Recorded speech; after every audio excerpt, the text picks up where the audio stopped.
Whenever you find a mark in the sole in this particular spot, there will almost always be an ulceration underneath. Welcome back to Nate the Hoof Guy. This is that mark I was speaking of, and it's going to connect to that separation up above.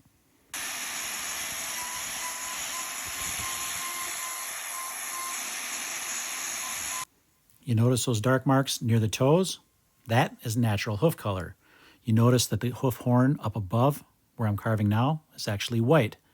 But as I start to work my way down, you're going to see that dark coloration underneath. That is the separation. One of the common questions I get is, how do I distinguish between the two? It's that color that shows up later on in the trim. That's separation. If it were dark all the way out, that would likely just be hoof color. Also, the shading is a bit different, but in the video, it may look similar. Like I said, the way I distinguish that, you'll see that hoof color change.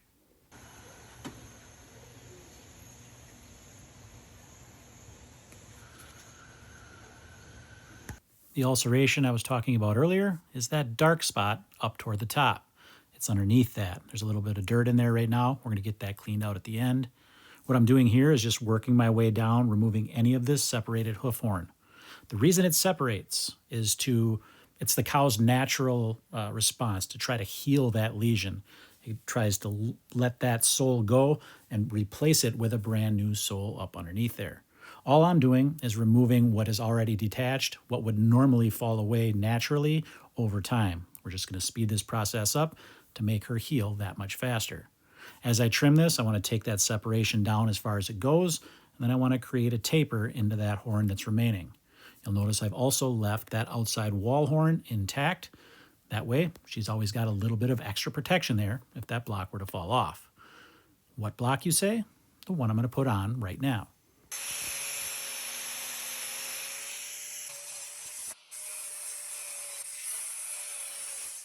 A little bit of redness you see in these three areas here, that was deposited when that hoof horn was formed. It doesn't necessarily mean there's any problem there now.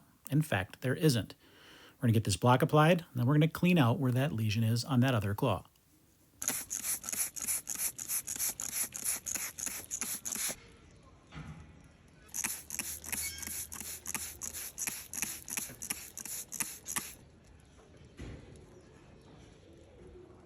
After spraying with chlorhexidine, I dry the area to make sure that the salicylic acid makes good contact.